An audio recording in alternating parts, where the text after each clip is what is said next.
Benvenuti a Diffusion, la puntata del giovedì. Siete pronti per immergervi nel profumatissimo e affascinante mondo delle erbe di Casola Valsegno? Sì, perché questa sera la puntata è dedicata a più bio. Dunque Sauro Biffi, il nostro esperto del giardino officinale in compagnia di Deborah Dirani, ci accompagneranno alla scoperta di ben 3 nobili piante, ovvero il mirto, la ruta e il luppolo. Dunque tante curiosità, quelle che sono le proprietà benefiche di queste piante e poi anche come possono essere utilizzate per ricette e preparazioni di altro tipo. Dunque non mancate, a tra poco.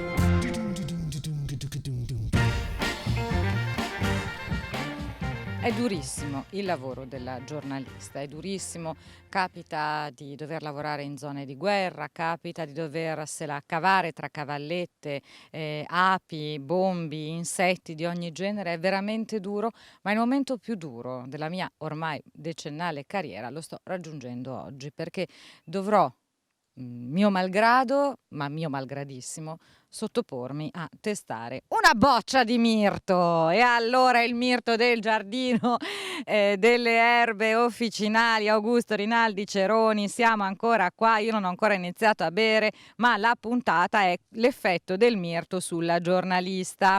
Verrà poi studiata in laboratorio quando chiudiamo la diretta trasmissione, perché probabilmente non sarò in condizioni. Sauro, il direttore del giardino officinale qui di Casola Valsegno, vi spiegherà le proprietà del mirto, vi spiegherà come si fa il liquore e io lo bevo. Cedo il microfono e intanto inizio ad assaggiare. Vai Sauro!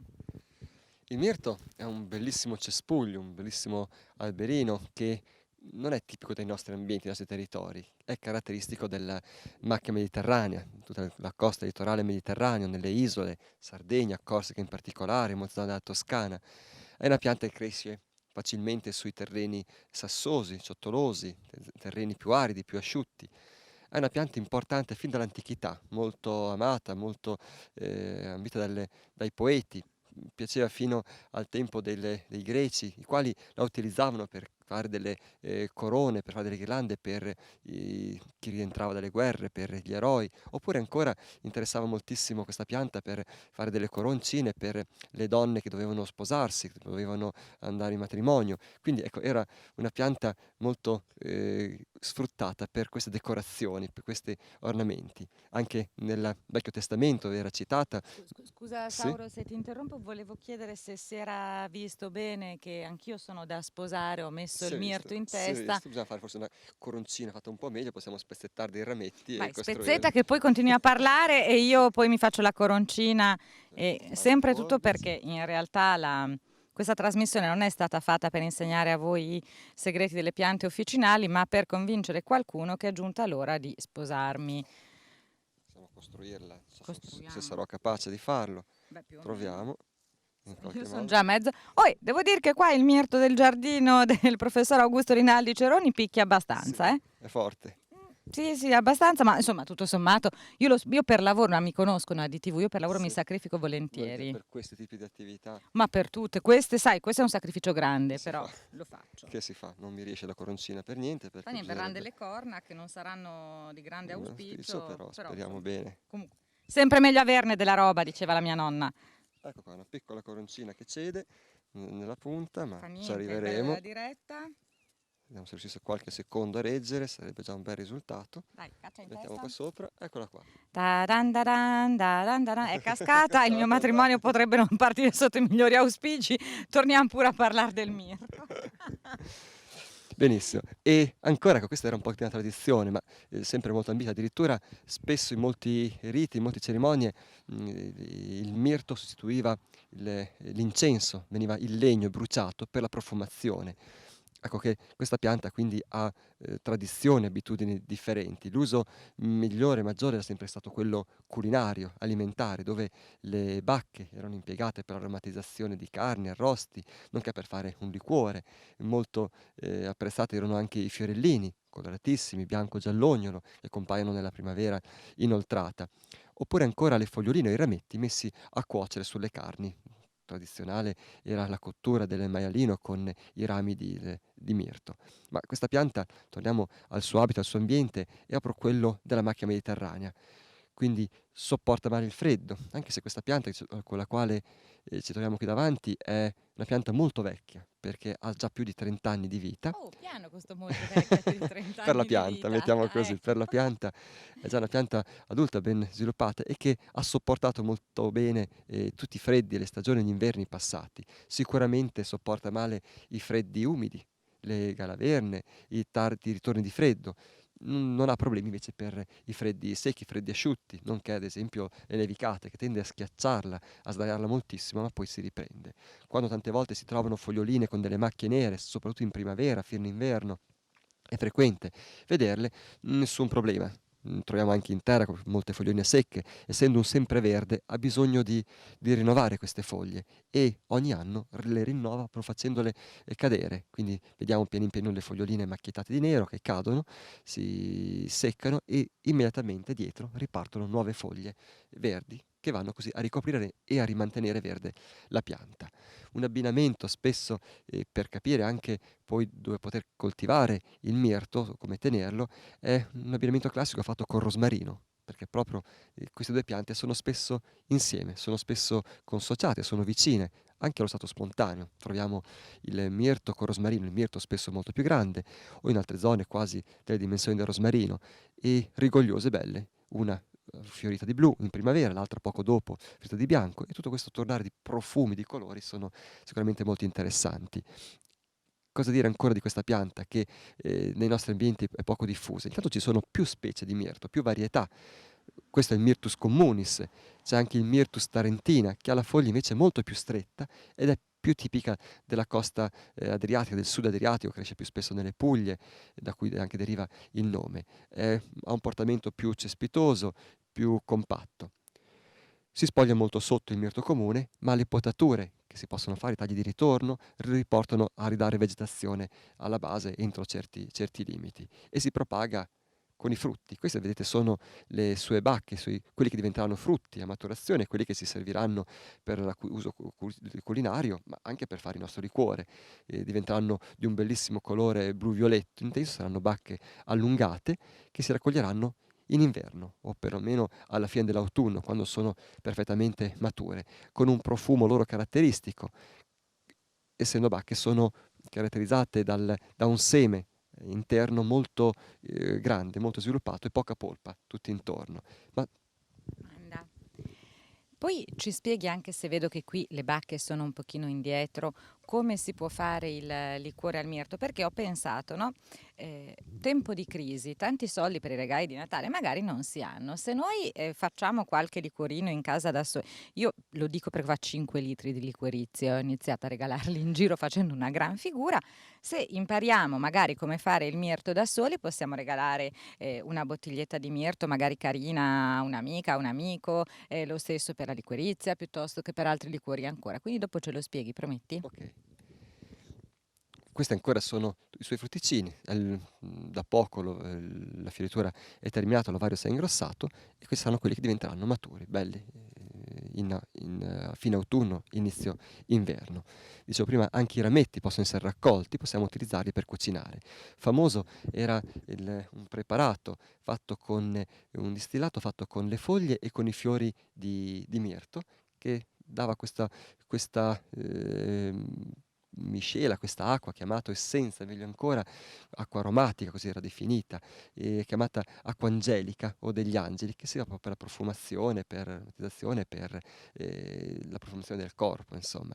Era molto preziosa e molto gradevole. Il mirto si riproduce da frutto, da seme, oppure per talea. Quindi questi ramettini potremmo, nei mesi autunnali, invernali, adesso sacrifichiamo la coroncina della Deborah, e potremmo tagliarli, spezzettarli e delle rametti di lunghezza di 10-15 cm, interrarli in un vasetto e lasciarli radicare piano pianino. Daranno origine a una nuova piantina. Quanto li dobbiamo annaffiare? si tengono sufficientemente umidi, quindi ogni qualche giorno, se c'è bisogno, si bagnano, si tengono con un goccio d'acqua, si controlla che l'umidità del terreno sia sufficiente, quindi appena fresco il terreno, che non si asciughi mai. Questo è fondamentale. Nonché è utile verificare che anche le foglie siano sempre umide, a volte nebulizzarle più volte durante la giornata sarebbe di grande aiuto per garantire l'attecchimento. Possiamo usare delle piccole ormoni, delle piccole polveri che migliorino la radicazione del nostro rametto di mirto, oppure semplicemente interrare il ramettino. Potremo anche da piantine giovani, da rametti giovani, se il terreno è soffice, abbiamo già la pianta in vaso, prendere un rametto, una branca e fare una propagine interrandola in terra, e rami giovani riescono anche questi a radicare con relativa facilità, non sono velocissimi ma possono farlo. Evitiamo i rami troppo vecchi, troppo lignificati, troppo duri, che questi non riusciranno sicuramente a radicare. Queste sono un po' le tecniche più comuni. Il mirto possiamo conservarlo in vaso, ovviamente se lo teniamo in vaso possibilmente grande, perché la pianta, vedete, raggiungerà delle belle dimensioni, quindi il vaso deve essere di diametro sufficientemente grande per garantire lo sviluppo dell'apparato radicale, per sostenere anche la pianta, e nei mesi invernali, nei mesi molto freddi, semmai teniamola al riparo, vicino a una parete o un muro, o in un locale non caldo, però un garage, un luminoso sicuramente va più che bene. Sopporta, come dicevamo prima, temperature anche fino a 0, queste sono arrivati fuori terra anche a meno 10, meno 12, però 0, meno 2, meno 3 sono sufficienti. E la pianta in vaso però è un pochettino più delicata rispetto alla pianta in piena terra, in pieno campo. Mi riprendo il microfono. Allora, intanto il giudizio sul liquore al mirto del giardino delle erbe qui di Casola Valsenio. Insomma, voglio dire, abbiamo bevuto di peggio, per questo anche vi consigliamo. Ride Giovanni. Sì, ride Giovanni che è il mio cameraman, ride Sauro che è il mio compagno in questa avventura, il regista rimane serio perché è una persona seria a differenza nostra. Io sono curiosa a questo punto di scoprire come fare il liquore al mirto, poi mi intreccerò, per il momento come vedete la corona ne abbiamo tenuto solo un pezzetto perché insomma dice che porta buono, qua abbiamo bisogno di tutti i santi. Non dovesse bastare la corona per convincere il fidanzato al matrimonio, io parto con delle sbaraccate di mirto, liquore al mirto, e la cui ricetta adesso Sauro mi insegnerà. Ti restituisco il microfono. Varie so che sono le ricette, e alcune anche molto segrete, per fare dei buoni liquori al mirto. Una potrebbe essere quella di prendere circa un etto di bacche di mirto, che sono tante perché pesano veramente poco, un po' più di 1,5 litri di alcol, e lasciarle macerare per 50-60 giorni, 40 giorni possono già essere sufficienti, in alcol al buio, ogni tanto agitando. Poi si filtra il tutto, e si schiacciano bene le bacche di mirto a fine macerazione, affinché esca anche un pochettino il succo, l'estratto dalla bacca. Intanto a parte si fa bollire, si fa sciogliere dello zucchero in acqua, in questo caso 700 ml di acqua con 3 etti di zucchero, e poi una volta che tutto tanto bello sciolto, si aggiunge al nostro filtrato alcolico di mirto.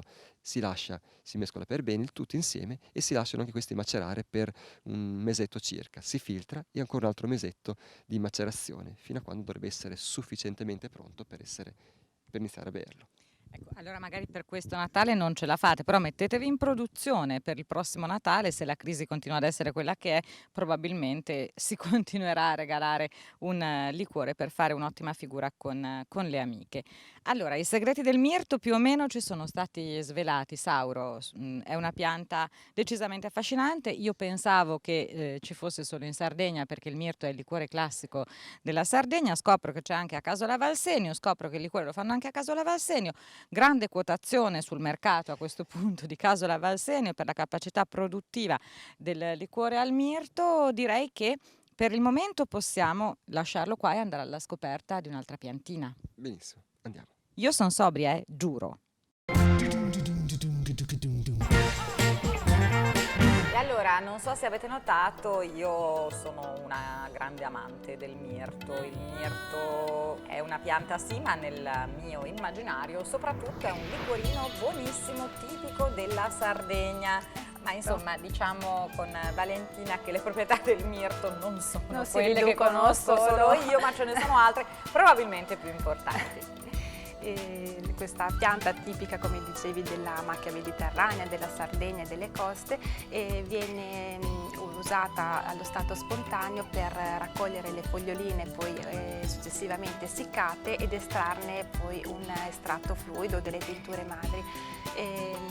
Come componente principale un olio essenziale molto ricco di mirtolo che ha una valenza simile come effetti all'olio balsamico di eucalipto oppure al tea tree oil o l'essenza di Nauli, proprio per questo effetto balsamico, e rientra in molti sciroppi per la tosse, mucolitici o comunque che coinvolgono le problematiche delle prime vie respiratorie.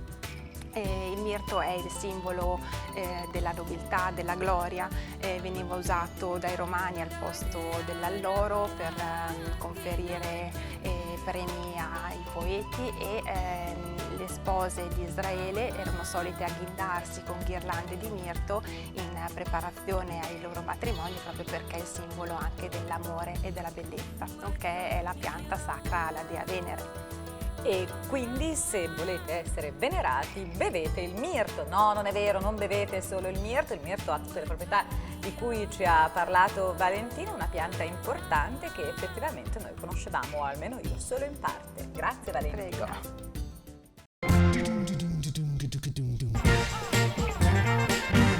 Oggi andremo a preparare un'arista al forno, un'arista con il mirto, quindi le foglie di mirto e le bacche del mirto. Prendiamo una semplicissima arista disossata, una lonza disossata praticamente, una teglia, andiamo a mettere la nostra arista salandola,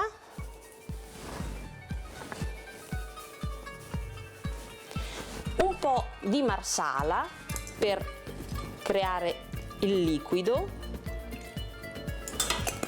un pochino di erbe tritate, rametti di mirto e un po' di bacche di mirto. Purtroppo le mie sono piccoline perché non è il classico bellissimo mirto che troviamo in Sardegna, però un po' più piccolino. Il nostro è un mirto romagnolo. Andiamo ad infornare.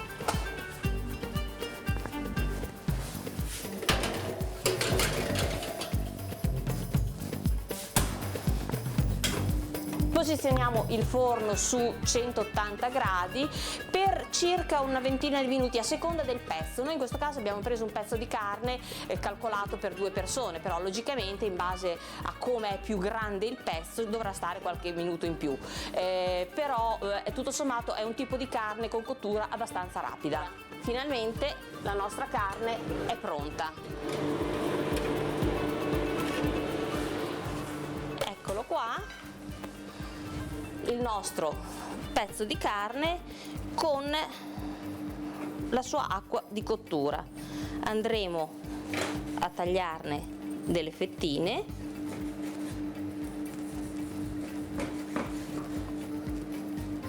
a posizionarle sul nostro piatto e andremo a servirla con un pochino di sugo di cottura.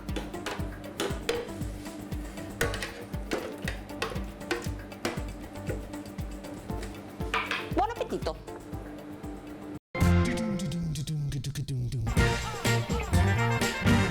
E allora continuiamo, abbiamo lasciato mio malgrado il mirto e anche il liquore al mirto e siamo vicini alla ruta. Questa pianta che vedete ai miei piedi è usata ed è molto conosciuta per il suo impiego nella grappa. Io sinceramente non sono una grande amante della grappa, ma insomma se Sauro ci insegna anche come fare la grappa diventa come lo zio Jesse, ve lo ricordate Hazard, poi Luke? Eccolo qua, abbiamo il nostro zio Jesse, il nostro Sauro, che adesso ci insegna anche a distillare la grappa. Ma prima il dovere, poi il piacere. Che cos'è la ruta? La ruta è una pianta, un piccolo arbustino che cresce spontaneo in molti territori anche nostri, nelle colline, nelle zone molto solate, siccitose. È una pianta aromatica, profumata, irritante, anche un poco repellente, irritante, proprio perché questo odore quasi sgradevole ma aromatico, caratteristico suo, la identifica perfettamente. È una piccola piantina che cresce quindi con facilità in questi ambienti e che per tradizione, per diffusione, per essere tramandato nel tempo il suo impiego, è conosciuta per l'uso per aromatizzare la grappa. Quindi la grappa alla ruta è un po' il simbolo iniziale della grappa e si usano questi rametti. È una pianta importante per certi aspetti perché non trova solo impiego nella liquoristica ma anche nella cucina. Tante vecchie ricette, strofinando un po' la foglia si sente questo odore Hai caratteristico. detto che mi viene la dermatite, io non la strofino più. Strofino io, facciamo come spesso succede, si sente questo odore strano, un po' particolare, quasi forte, fastidioso. Volevo dire che ho un pezzetto di ruta tra i capelli. Via. E si usano anche le foglioline, potrebbero essere messe poche, ma veramente molto poche, che so, un pezzettino così è più che sufficiente da mettere in un'insalata, spezzettato, oppure in qualche minestra, ho visto qualche ristoratore utilizzarla e metterla anche nelle minestre. Attenzione, per alcuni la ruta è considerata una pianta tossica, non velenosa, tossica, ma la sua tossicità è dovuta al fatto che irrita la pelle, provoca pruriti, provoca irritazioni notevoli anche, non per tutti i soggetti, ma vi sono persone con un particolare tipo di carnagione, le quali si manifesta maggiormente questo prurito, queste chiazze, che spariranno piano in piano nel tempo, a volte in pochi giorni, a volte in poche settimane, a volte in qualche mese. Dipende quant'è l'azione, quant'è il contatto con il quale sono stati. Provoca quindi pruriti addosso. Anche la raccolta dei frutti, dei semi, è fastidioso, un pochettino irritante, quindi attenzione alla ruta. Sostengono alcuni autori che dove vi sia la ruta non vi siano le vipere, non vi siano le besce. Perché sennò vengono tutte chiazzate. Chissà se questo è solamente un detto o è vero. Fatto sta comunque che bisogna comunque fare un pochettino d'attenzione. Si usa quindi in cucina, in piccola parte, in liquoristica, ed è una pianta interessante per i suoi colori, perché ha dei fiori gialli veramente molto molto belli, nonché anche si vedono lì abbastanza bene, questi fiorellini sono seconde fioriture, sono ricacci. I suoi frutti, che sono queste formazioni che si vedono color marrone, che sembrano quasi degli acheni, sono ricchi all'interno di tanti semini neri, anche questi che cadono e si disseminano facilmente, dando origine a nuove piantine. Quindi avendo del terreno intorno smosso nasce facilmente la piantina di ruta, o anche in vasetto è facile mantenerla. Si semina in primavera, in poche settimane ci saranno nuove piantine e si tiene appena bagnata, appena umida, e la pianta cresce rapidamente. Già nell'anno stesso si può avere la fioritura e si possono avere dei rametti da raccogliere per aromatizzare la grappa. Ecco, appunto, perché fondamentalmente non mi spiego la ragione per cui uno si debba piantare nel vasetto una piantina di ruta quando se la tocca si ricopre di chiazze. Guardate che Sauro in realtà fa quello tranquillo, ma è praticamente un unico bubbone. Quindi in realtà non era così Sauro, è stato il contatto con la ruta protratto nel tempo come direttore qui del Giardino delle Erbe di Casola Valsegno che gli ha ridotto la pelle così. Non c'è più niente, non è più Sauro.